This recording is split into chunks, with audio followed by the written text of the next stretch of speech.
Hi నమస్తే, welcome to KK news. మరి ఈరోజు చెంగిచెర్ల ద్వారకా నగర్ అంటారు, దళ క్రాంతి కాలనీ రోడ్న ఇది ఒకటో డిజైన్ వస్తుంది. బింగిజంగయ్య కాన్స్టిట్యున్సీ, బింగిజంగయ్య వార్డు. సో మరి ఇంత పెద్ద భారీ సెట్ అనేది ఇక్కడ జరుగుతుంది.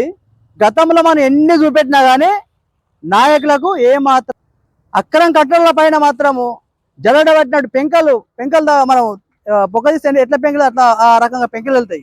ఎకర కట్టడాలు కానీ, భూ కబ్జాలు కానీ, పారు కబ్జాలు కానీ.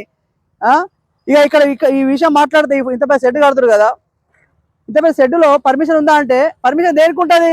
ఎల్ఆర్ఎస్ ఉంటుంది, బిల్డింగ్ కట్టడానికి పర్మిషన్ ఉంటుంది. దీనికి పర్మిషన్ ఉందని చెప్తున్నారట. పర్మిషన్ బిల్డింగ్ షెడ్కి ఎక్కడ పర్మిషన్ ఇవ్వరు. పబ్లిక్ని ఇప్పుడు రిపోర్టర్లు కానీ వాళ్ళని అడిగితే మాత్రం వాళ్ళ మబ్బు పెట్టడానికి మున్సిపల్ కమిషన్ కానీ, టీపోలు కానీ ఏం మాట్లాడతారు? పర్మిషన్ ఉందా? ఉంది. ఎంత ఉంది అసలు? పర్మిషన్ దానికి లేదు. పర్మిషన్ భూమికి ఉన్నది. భూమికి దేనికి కూడా ఇల్లు కట్టుకోవడం పర్మిషన్ ఉన్నది. ఓకే, అంతవరకు ఓకే. షెడ్కి పర్మిషన్ లేదు. ఇట్లాంటి అన్యాయం మాట్లాడుతుంటే కమిషన్ ఏం చేస్తున్నారు, టీపోలు ఏం చేస్తారు? ఏ రిపోర్టర్ ఫోన్ చేసినా కానీ వాళ్ళ రెస్పాన్స్ లేదు. లాస్ట్ కేకే న్యూస్ కూడా ఎన్నో వార్తలు చేసినా రెస్పాన్స్ లేదు.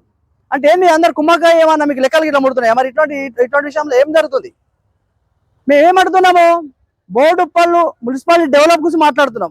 ఇట్లా పెట్టి భారీ సెట్లు అక్రమ కడుతుంటే కనిపిస్తారు కదా. మరి అందరికి నాయకులు ఏం చేస్తున్నారు, ఇక టీపోలు ఏం చేస్తున్నారు, ఇక్కడ లోకల్ ఉన్న కార్పొరేటర్ ఏం చేస్తుండ్రు? ఏం జరుగుతుంది అసలు? మాట్లాడితే రిపోర్టర్ మీద వేరే మాట్లాడు. ఏం మాట్లాడతారు అంటే పెడుతూ మీకు అందరూ తెలిసిన విషయాలు ఇవన్నీ. నేను ఒక్కడే చెప్తున్నా, బోడుపల్లి డెవలప్ కోసం మాట్లాడుతున్నా. ఇవాళ జాగాలు కట్టుకుంటారు, ఓకే కట్టుకోవచ్చు, కానీ పర్మిషన్ తీసుకొని కట్టాలో మాట్లాడుతున్నాం. దానిపైన మనం మాట్లాడుతున్నాం. ఎవరైతే షెడ్ ఉన్నాడో ఏం చేసుకోమంటాడట? రిపోర్టర్లు మేరిస్తారా, లేకపోతే నాయకులు మేరిస్తారా, లేకపోతే టీపీలో మేరిస్తారా, లేకపోతే కమిషన్ ఎవరు మేరిస్తారు అన్నట్టు? ఏం చేస్తారు? మార్నింగ్ పేపర్ కూడా వచ్చింది. ఇది మాకు వచ్చిన విచారం ఏంటంటే, ఎవరైతే షెడ్ కడుతుర్రో ఈ షెడ్ ఓనరు ఏం చేసుకొని మాట్లాడతాడట. అంటే మీరు ఇవాళ రాజకీయ బలం చూసుకొని అక్రమ కట్టడం కట్టుకుంటూ మాట్లాడతారు అన్నట్టు. దీనిపైన సరైన చర్యలు తీసుకోవాలి కమిషనర్ గారు, టీపో కానీ, కమిషనర్ కానీ. వాస్తవానికి మనము చెప్పుకునే విషయం అంటే, ఈ రోడ్డు 100 ఫీట్ల రోడ్డు. ఇక సూపర్ మార్కెట్ అవుతుందా? ఏమైతే ఇంత పెద్ద బిల్డింగ్లలో ఇళ్ళ మధ్యలో ఇంత పెద్ద బిల్డింగ్ షెడ్ కట్టడానికి పర్మిషన్ ఇవ్వరు. ఇక సెట్ బ్యాక్ ఉండదు.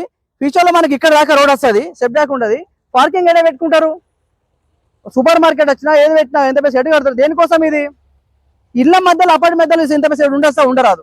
ఫస్ట్ అది మనం చూడాలి. అది టీపో వాళ్ళు గుర్తించాలి. ఫస్ట్ మున్సిపల్ కమిషనర్ గారు చూడాలి. ఇక్కడ కడుతున్నారు, మనం ఒకసారి సైడ్గా చూడాలి. ఏం చేస్తారు అన్నట్టు? ఏం లేదు అంటే మీరు పరదానికి ఏమైనా జరుగుతుందా? పరదానికి ఏమైనా లెక్కలు గిట్లా ముడుతున్నాయా? ఏమవుతుంది అన్నట్టు? ఇక్కడ మేము మాకు ఇవ్వాలని కాదు, శనివారం ఆధారం మాత్రం పక్క పని నడుతుంది. ఎందుకంటే నైట్ అన్ని ఆగమంగా పనులు చేసుకోవచ్చు. 2-3 హాలిడేలు ఉంటాయి, టకటక పనులు అయిపోతాయి. తొందర సున్నాలు వేసుకోవచ్చు, కథం క్లోజ్, కథం దుకాణం బంద్. ఇది పరిస్థితి. మనం ఇప్పుడు టీపో మధు కూడా ఒకసారి ఆయన కూడా ఫోన్ చేసి తెలుసుకుందాము. ఇక్కడ పర్మిషన్ ఉందా తెలుసుకుందాము. ఎక్కడో డిజైన్ ఇన్ఛార్జి మధు, టీపీఓకి ఫోన్ చేద్దాం ఒకసారి. మరి ఉందా లేదు ఇవన్నీ దృష్టికి వచ్చినా కదా, ఆయనకే లైవ్ నుండి ఫోన్ చేస్తున్నాం. మనం ఒకసారి మాట్లాడదాము, ఏం జరుగుతుందో ఆయన చెప్తాడు మనకు. ఇటువంటి అక్రమ కట్టడాలకు లీడర్లు ఎక్కువ సపోర్ట్ చేస్తారు. లీడర్లు కానీ, కమిషనర్ కానీ. కమిషన్ అయితే మొత్తానికి పట్టించుకుంటారు. అసలు వాస్తవానికి అయితే చూడనంటే ఏమైతుంది అని అంటాడు. మళ్ళీ ఏమనంటే లిఫ్ట్ చేస్తలేడు సార్. మరి మున్సిపల్ టౌన్ ప్లాన్ కూడా ఫోన్ చేసినా కానీ ఎలాంటి రెస్పాన్స్ లేదు. ఫోన్ చేసిన 10 సార్లు ఫోన్ చేసిన, మున్సిపల్ కమిషనర్కి ఫోన్ చేసిన, టీపీఓ ఫోన్ చేసిన, టీపీఓ సిబ్బంది కూడా ఫోన్ చేసిన, రెస్పాన్స్ లేదు. ఇది పరిస్థితి. సైడ్ మీదకి వచ్చి ఎందుకు చేసినామంటే లైవ్లో మాట్లాడదామని. మరి పర్మిషన్ ఉందని చెప్తారు. ఎక్కడ దాకా ఉన్నది పర్మిషన్? దేనికి? భూమికి ఉన్నది, షెడ్ కాదు. ఇది అసలు విషయానికి ఇది ప్రతి ఒక్కరు తెలుసుకోవాలి. విషయం ఏంటంటే, అక్రమ కట్టడాల పైన మేము ఎందుకు అడుగుతున్నాం అంటే, బోడుపల్లి డెవలప్ అవడానికి, బోడుపల్లి డెవలప్ అవడానికే నేను వార్తలు చేసేది. మా ఛానల్ ప్రతి ఒక్క లైక్ షేర్ చేయండి. Thank you.